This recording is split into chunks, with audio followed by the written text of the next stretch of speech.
Yes, because I've been using this indicator, so there's a couple of things which I was always willing to ask.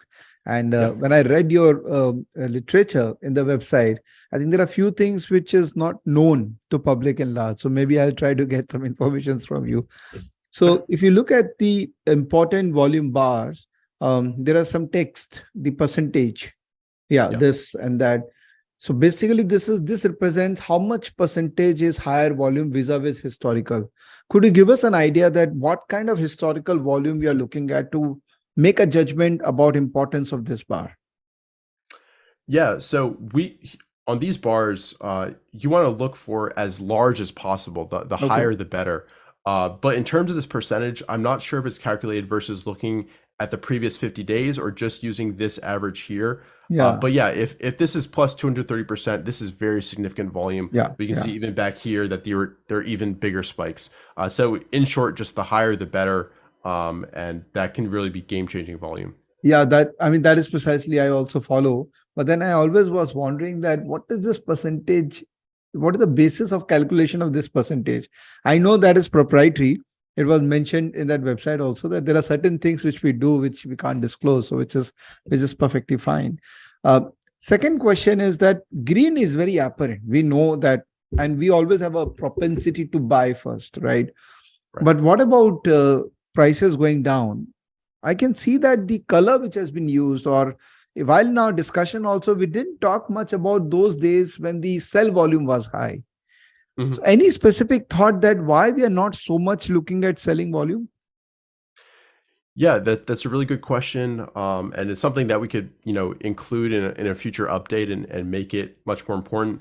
But I think, here there's a lot of reasons for really high volume to the downside. It could be options expiration, that type of thing. You can see on this day, there was some price action move. We had a failed breakout, but it wasn't super significant a day.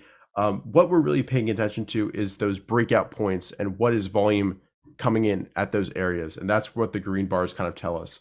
But if you see a stock break a moving average or break below these lows on really large volume, on really large red volume, that's also telling you something that those institutions might be selling. So it's a good point. I think in a future update, we should highlight those significant days where it's selling volume as well. Okay. Actually, let me rephrase this question. What I Sure. wanted to get a sense from you is that the buying behavior is easier to locate than the selling behavior because buyers always have propensity to buy fast. But the big institutions, when they are selling, they typically sell in a very distributed manner. So Right. you will not see very big towers of selling, but you will definitely see big towers of buy. Is my judgment correct? Yeah, I view it the exact same way. Obviously, there can be big sell bars, but it doesn't have to be. You're absolutely right. And Stan Weinstein, who we worked on in the masterclass previously this year, he views it the exact same way, and he's been trading for 55 plus years now. On breakouts, he absolutely requires big breakout volume bars like this. But to the downside, when you're looking to short or just get out of a stock, you don't have to see that large volume because stocks can kind of fall in their own weight. When there's not a lot of accumulation, stocks can just fall by themselves and suffer large declines even without a big burst in capitulation volume. So I 100% agree. Sure. Great. Yeah. Please continue. Yeah, I mean, that's just kind of a quick run through of the indicators. I don't have too much more to say, but I'd be happy to kind of go through this chart and kind of talk about what I look for and how also I would trade this as well.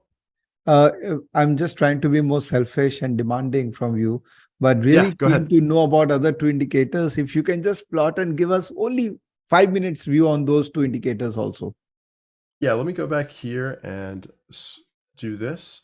So the key moving averages, it basically just plots different moving averages that we use at TraderLion that basically help you identify on different time frames what is the trend. So we use, the 23 exponential moving average, a 21-day simple, 50 SMA, 65 EMA, and depending on the behavior of a different stock, you might find that stock really respects one of those moving averages. And then that's the one that you really want to focus on going into the future. So whenever you look at a stock chart, you want to look over to the left and look at its behavior, look at its character. Does it really respect the 21 EMA? Does it really respect the 50 SMA? Because likely that trend is going to continue, later on down the road during the next uptrend.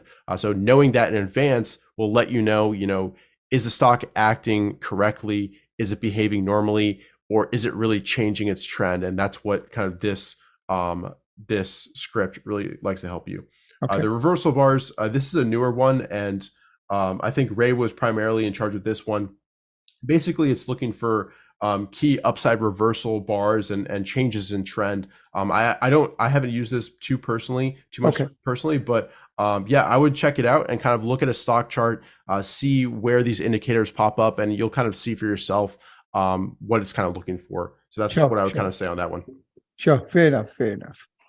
Yeah. All right. So would you like to walk through this chart here?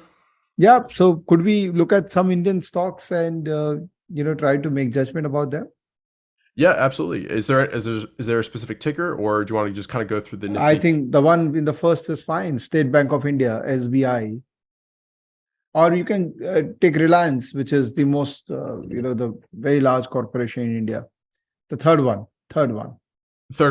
Yeah, this one right here. Third one from the top. Yeah. Yep. Sorry. So I don't know these tickers too well, so we'll get through it. I'm there. Yep. Yeah. So the first thing I would say is I like to scroll back and even look at a weekly chart as well. So let's go ahead and do that actually, because it's always important to get a larger perspective on things.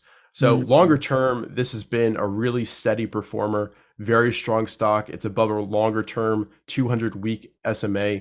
And right now it's just kind of below these highs, is technically consolidating, but recently it's been moving up on the weekly chart. So it's good to get that longer term perspective. And longer term, this has been a strong company that has grown over time. You can see previous moves upwards in the relative strength line, especially coming out of the 2020 correction. And that just kind of gives you that longer term context. So when you convert this into a weekly chart, your RS setting of daily chart remains as it is, and it now shows the weekly outperformance of the stock versus Nifty. So yes, that's correct. So is your judgment or interpretation changing in any way, or you follow exactly the same thing which you're following in daily chart? Yeah, my view in the markets is very fractal. The same thing I'm looking for on a daily chart is the same thing on a weekly, pretty much, because everything kind of moves in sync, and the same patterns emerge over and over. So absolutely right. I'm looking for big volume breakouts. You can see here back in 2017. Look at the weekly volume here, and look at the trend that started right at that point. So this is something you can really look at on a weekly chart or daily chart and notice this big character change. So that's exactly what I would look for on a weekly chart, breaking through these highs on enormous volume. Sure. And one interesting thing which I observed, that when you change the duration of the chart weekly or 2 hourly, or the enhanced volume indicator green is not there. So is it meant only for daily thing, or maybe because the average volume is not high enough for the green to emerge? Yeah, it's more that it was designed specifically for the daily time frame, because a lot of people who use it primarily use the daily, but you can still kind of see that this is well above average volume, just looking at the moving average. But yeah, that's another thing that we could definitely update in the future, is have it apply on the weekly chart. And I noticed on the short-term time frames as well, like the 65-minute time frame, it doesn't update. So same thing there. Sure. Got your point. Yeah.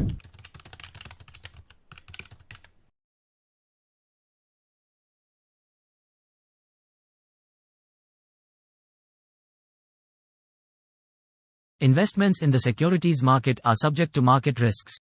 Read all the related documents carefully before investing.